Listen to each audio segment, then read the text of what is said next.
อาถรรพ์พนาลีศึกมฤตยู ควายธนูสยบสมิง เสียงเรไรในป่าลึกที่เคยกรีดร้องระงมพลันเงียบสงัดลงราวกับถูกตัดขาดด้วยคมมีด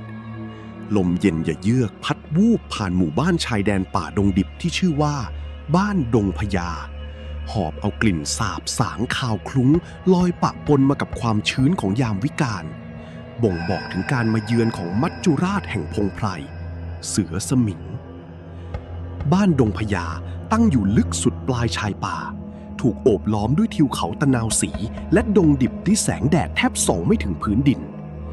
ตลอด2 เดือนที่ผ่านมาความหวาดผวาได้เข้าเกาะกุมหัวใจชาวบ้านทุกดวงชายชะกันพรานป่าผู้ชำนาญทางหรือแม้แต่เด็กที่วิ่งเล่นริมชายป่าหายตัวไปอย่างไร้ร่องรอยทีละคน2 คนไม่มีศพให้ทำพิธีไม่มีแม้แต่เศษซากให้ดูต่างหน้าทิ้งไว้เพียงรอยเลือดลากเป็นทางยาวเข้าสู่ดงลึกและสิ่งที่ทำให้ขนหัวลุกที่สุดคือรอยเท้ารอยเท้าเหล่านั้นมักเริ่มต้นจากรอยเท้ามนุษย์ธรรมดาย่ำไปบนดินโคลนแต่เมื่อเดินลึกเข้าไปในเขตป่ารอยเท้านั้นกลับค่อยๆเปลี่ยนรูปทรงนิ้วเท้าหดสั้นลงฝ่าเท้าขยายกว้างขึ้นจนกลายเป็นรอยเท้าของเสือโคร่งยักษ์ขนาดมหึมาที่ใหญ่กว่าฝ่ามือชายชะกันกางเต็มที่ชาวบ้านต่างรู้ดีว่านี่ไม่ใช่เสือโคร่งธรรมดาแต่มันคือสมิงร้ายเดรัจฉานที่กินคนจนวิญญาณคนตายสิงสู่ทับถมในร่างทำให้มันมีฤทธิ์เดชตบะกล้าแข็งและมีสติปัญญาเจ้าเล่ห์เพทุบายเหนือสัตว์ป่าทั่วไปมันสามารถแปลงกายเป็นคนที่คุ้นเคยเป็นพระธุดงค์เป็นหญิงสาวหลงทางหรือแม้แต่เลียนเสียงคนตายเพื่อร้องขอความช่วยเหลือลวงให้คนใจอ่อนเปิดประตูเรือนลงมาเป็นเหยื่ออันโอชะเหตุการณ์ที่ทำให้ดงพญาแทบร้างผู้คนเกิดขึ้นเมื่อ7 วันก่อนพรานหมานพรานมือฉมังที่สุดของหมู่บ้านได้ยินเสียงลูกชายที่ตายไปแล้วเมื่อปีก่อนร้องไห้เรียกหาพ่ออยู่ริมกอไผ่ท้ายหมู่บ้าน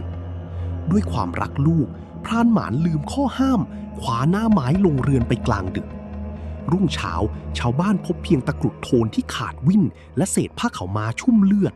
ท่ามกลางรอยเท้าเสือที่ย่ำวนเวียนเย้ยหยันราวกับจงใจทิ้งไว้ให้ดูต่างหน้าเมื่อหมดหนทางและถูกความตายบีบคั้นผู้ใหญ่บ้านจึงเกณฑ์ชายชะกันที่กล้าหาญที่สุด3 คนฝ่าดงออกไปเชิญหมอคงจอมขมังเวทแห่งบ้านทุ่งขาผู้เลืองชื่อในด้านไสยเวทสายดำและวิชาอาคมปราบผีให้มาช่วยปัดเป่าอาถรรพ์หมอคงเป็นชายชราวัย70ร่างกายผอมเกร็งแต่มัดกล้ามแน่นขนาดผิวสีทองแดงเต็มไปด้วยรอยสักยันต์อักขระขอมโบราณที่ลงด้วยหมึกสักผสมน้ำมันพรายแววตาของแกดุดันและนิ่งสงบจนน่ากลัวเมื่อก้าวเข้ามาในเขตหมู่บ้านหมอคงหยุดนิ่งสูดดมกลิ่นลมที่พัดมาจากชายป่าแกหลับตาลงใช้วิชาเปิดตาที่3ก่อนจะลืมตาขึ้นพร้อมกับถมน้ำหมากสีแดงฉานลงพื้นดินไอตัวนี้มันไม่ธรรมดามันไม่ใช่แค่เสือกินคนแต่มันเป็นสมิงเท่าที่กินวิญญาณคนมานับ100 ปีตะบะมันกล้าแข็งจนเกือบจะกลายเป็นปีศาจเต็มตัวแล้วปืนผาหน้าไม้ธรรมดายิงมันไม่เข้าหรอกหนังมันเหนียวยิ่งกว่าเหล็กไหลน้ำเสียงแหบพร่าของหมอคงทำเอาชาวบ้านกลืนน้ำลายลงคออย่างยากลำบากคืนนี้มันจะต้องกลับมาล่าอีกแน่มันได้กลิ่นความกลัวของพวกเองข้าจะใช้ของดำปราบของดำใช้ตาต่อตาฟันต่อฟันยามบ่ายคล้อยหมอคงสั่งให้ชาวบ้านนำสายสิญจน์ที่ผ่านการสวดยัตติมาแล้ว7 วัดไปขึงล้อมรอบหมู่บ้านไว้7 ชั้นสั่งห้ามทุกคนออกจากเรือนและให้ปิดประตูหน้าต่างให้สนิทห้ามใครส่งเสียงทักทายเด็ดขาดไม่ว่าจะได้ยินเสียงอะไรก็ตามส่วนตัวแกเองนั่งขัดสมาธิอยู่กลางลานดินของหมู่บ้านเบื้องหน้าคือประรำพิธีที่ปูด้วยผ้าขาวลงยัน8 ทิศหมอคงล้วงมือเข้าไปในย่ามเก่าๆหยิบห่อผ้าสีดำทะมึนออกมาภายในคือหุ่นควายปั้นขนาดเท่า2 ฝ่ามือมันไม่ได้ถูกสร้างจากดินธรรมดาแต่มันถูกปั้นขึ้นจากมวลสารอาถรรพ์สุดยอดแห่งวิชาสายดำดินโป่ง7 โป่งดิน7 ป่าช้าผีตายโหงขี้เถ้าจากกองฟอนที่เผาศพคนตายวันเสาร์เผาวันอังคาร ตะปูตอกโลงศพ7 ป่าช้าและถูกพอกทับด้วยขี้ผึ้งปิดหน้าศพลำตัวของมันถูกพันรอบด้วยด้ายสายสิญจน์จูงศพเปื้อนเลือดแห้งเกลอะกรังหมอคงเริ่มบริกรรมคาถาปลุกเสกเสียงสวดพึมพำด้วยภาษาขอมโบราณดังก้องกังวานไปทั่วบริเวณเป็นจังหวะที่เร็วและดุดันบรรยากาศรอบลานพิธีเริ่มกดดันอากาศที่เคยเย็นสบายกลับร้อนอบอ้าวขึ้นมากระทันหันลมหมุนหอบเอาเศษใบไม้ปลิวว่อนรอบตัวหมอคงหุ่นควายปั้นที่เคยนิ่งสนิทกลับเริ่มมีไอร้อนแผ่ออกมากลิ่นสาบโคลนและกลิ่นคาวเลือดลอยคลุ้งดวงตาของมันที่ฝังด้วยเม็ดลูกปัดสีแดงสะท้อนแสงวาบราวกับมีชีวิตยามดึกสงัดพระจันทร์เดือนดับถูกเมฆดำทะมึนบดบังจนมืดมิดบรรยากาศเงียบสงัดจนชาวบ้านที่ซ่อนตัวอยู่ใต้โปงผ้าห่มได้ยินเสียงหัวใจของตัวเองเต้นโครมครามทันใดนั้นเสียงหมาหอนก็ดังลากยาวโหยหวนมาจากชายป่ารับลูกกันเป็นทอดๆก่อนจะเงียบหายไปอย่างผิดธรรมชาติพ่อจ๋าพ่อเปิดประตูให้ฉันหน่อยฉันหนาวเหลือเกินเสียงเด็กผู้หญิงตัวเล็กๆร้องไห้สะอึกสะอื้นดังมาจากใต้ถุนบ้านหลังหนึ่งน้ำเสียงนั้นช่างน่าสงสารและคุ้นหูอย่างประหลาดมันคือเสียงของเด็กหญิงคำปันที่ถูกเสือฆ่าไปเมื่อต้นเดือนพ่อแม่ของเด็กในบ้านต่างโกรธกันกลมน้ำตาไหลพรากผู้เป็นพ่อกัดฟันแน่นเอามืออุดหูเมียและตัวเองไว้เพื่อไม่ให้หลงกลสติแตกเมื่อเห็นว่าไม่มีใครหลงกลเสียงของเด็กน้อยก็เริ่มเปลี่ยนไปมันกลายเป็นเสียงผู้ชายเสียงผู้หญิงเสียงคนแก่นับ10 เสียงดังเซ็งแซ่สลับกันไปมาร้องขอความช่วยเหลือบ้างดังวนเวียนอยู่รอบๆแนวสายสิญจน์มันคือวิญญาณสัมภเวสีที่ถูกสมิงร้ายกักขังไว้ให้เป็นทาสรับใช้เสียงเหล่านั้นดังระงมอยู่พักใหญ่ก่อนจะค่อยๆเงียบลงแล้วแปลเปลี่ยนเป็นเสียงหัวเราะเยือกเย็นที่แหบพร่าเป็นเสียงหัวเราะที่ไร้ซึ่งความเป็นมนุษย์ก่อนจะจบลงด้วยเสียงคำรามกึกก้องที่สั่นสะเทือนไปทั้งผืนป่าโฮที่ชายป่านอกแนวสายสิญจน์ร่างของหญิงชราหลังค่อมค่อยๆยืดตัวขึ้นเสียงกระดูกลั่นโป๊ะแปะหน้าสยดสยองผิวหนังมนุษย์ปลิแตกและฉีกขาดออกราวกับเสื้อผ้าที่คับเกินไปเผยให้เห็นมัดกล้ามและขนสีเหลืองสลับพาดกลอนดำสนิทภายในพริบตาเดียวหญิงชราก็กลายร่างเป็นเสือโคร่งยักษ์ขนาดมหึมาลำตัวยาวเกือบ4 เมตรขนคอตั้งชันในตาของมันวาวโรจน์เป็นสีเขียวอมเหลืองเรืองแสงในความมืดเต็มไปด้วยความหิวโหยและจิตสังหารกลิ่นสาบสางของซากศพโชยคลุ้งไปทั่วบริเวณมันเดินนวดฝ่าเท้าเข้ามาใกล้แนวสายสิญจน์มันมองลอดเข้ามายังลานกว้างที่หมอคงนั่งหลับตาอยู่เสือสมิงคำรามก้องมันพุ่งตัวเข้าชนแนวสายสิญจน์7 ชั้นอย่างจังเปรี้ยบุ้มประกายไฟสีฟ้าและแปลปลาบเมื่ออาคมปะทะกันสายสิญจน์ขาดสะบั้นลงทีละเส้นจนครบ7 ชั้นสมิงร้ายกระโจนแผลวเดียวก็เข้ามาถึงกลางลานหมู่บ้านกรงเล็บแหลมคมดั่งใบมีดกางออกหมายจะตะปบหัวหมอคงให้หลุดจากบ่าในเสี้ยววินาทีแห่งความเป็นความตายหมอคงลืมตาขึ้นในตาของแกเบิกโพลงแกตบมือทั้ง2 ข้างลงบนพื้นดินอย่างแรงจนแผ่นดินสะเทือนพร้อมตะโกนก้องด้วยเสียงสวดตวาดโอมปู่เจ้าสมิงพรายปู่เจ้าเขาเขียวให้อ้ายควายเถือนออกไปขวิดให้ยับบีบให้แหลกแทงให้ไส้ทะลักออกไปไอ้ทุย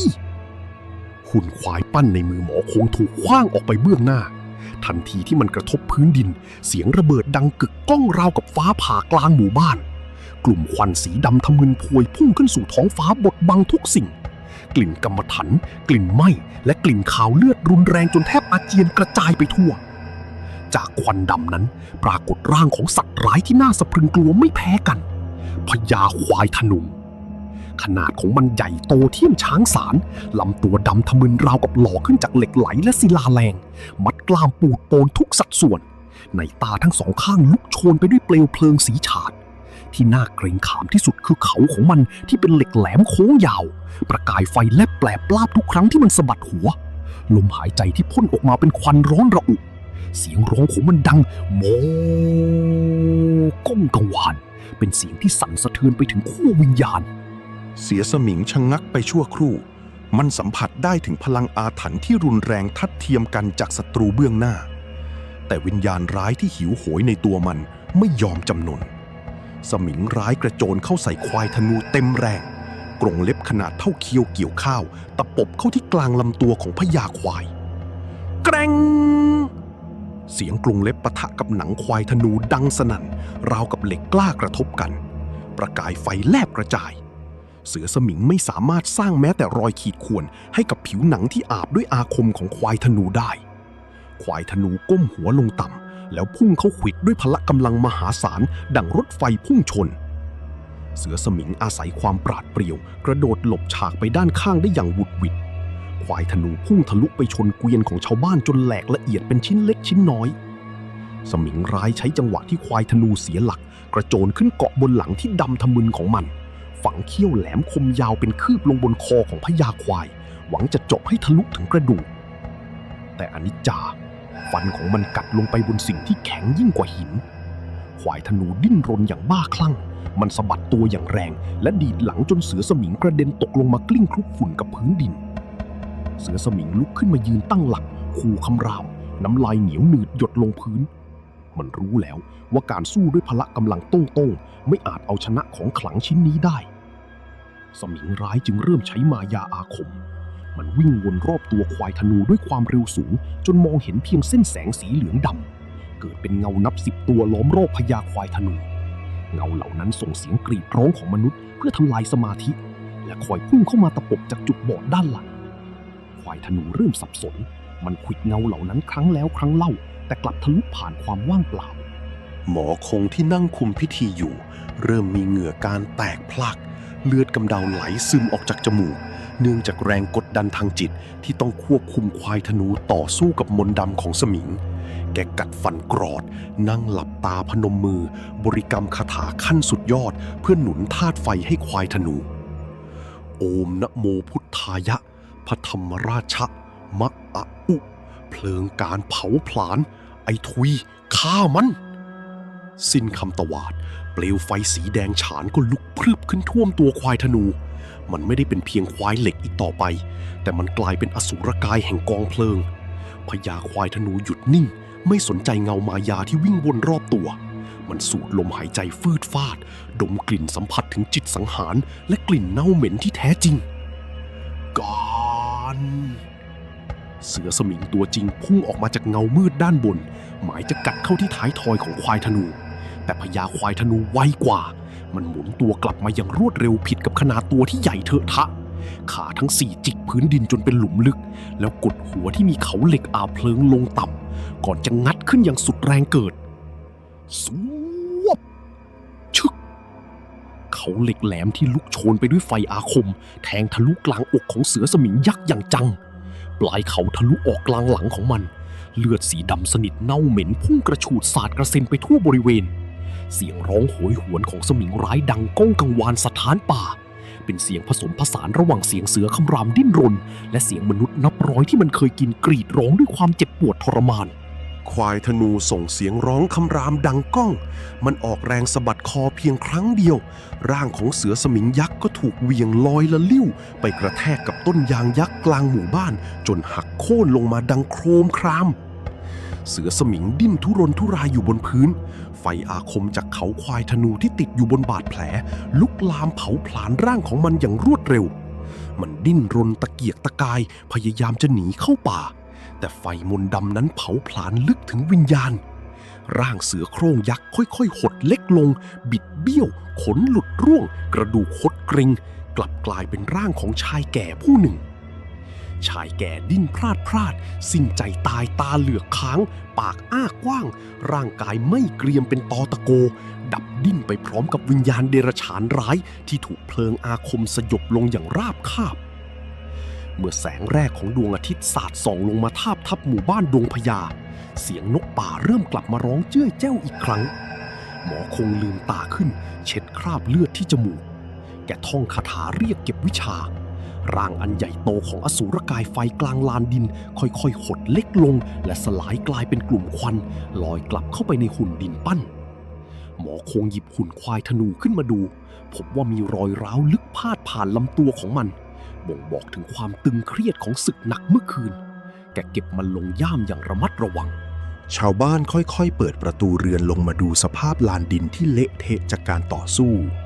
รอยไหม้ดำเป็นหย่อมๆรอยเท้าขนาดมหึมาที่เหยียบย่ำพื้นดินจนยุบและต้นไม้ใหญ่ที่หักโค่นเป็นพยานถึงความดุเดือดในยามค่ำคืนหมอคงรับคำขอบคุณและข้าวปลาอาหารจากชาวบ้านแกปฏิเสธเงินทองใดๆก่อนจะสะพายย่ามเดินกลับเข้าป่ามุ่งหน้าสู่บ้านทุ่งคา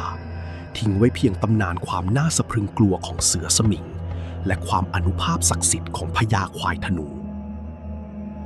เรื่องราวการต่อสู้ในคืนนั้นจะถูกเล่าขานสืบต่อไปในหมู่บ้านดงพญาจากรุ่นสู่รุ่นเพื่อย้ำเตือนให้ลูกหลานรู้ว่าในป่าลึกที่เงียบสงบและงดงามนั้นมีบางสิ่งที่มืดมิดโหดร้ายและหิวโหยรอคอยผู้ที่ประมาทอยู่เสมอและตราบใดที่มนุษย์ยังคงมีความกลัวอาถรรพ์แห่งพนาลีก็จะไม่วันสูญสลายไปอย่างแท้จริงชอบฟังนิยายผีสั้นๆจบในตอนแบบนี้อย่าลืมกดไลค์กดแชร์กดติดตามเป็นกำลังใจให้คนเล่าด้วยนะครับ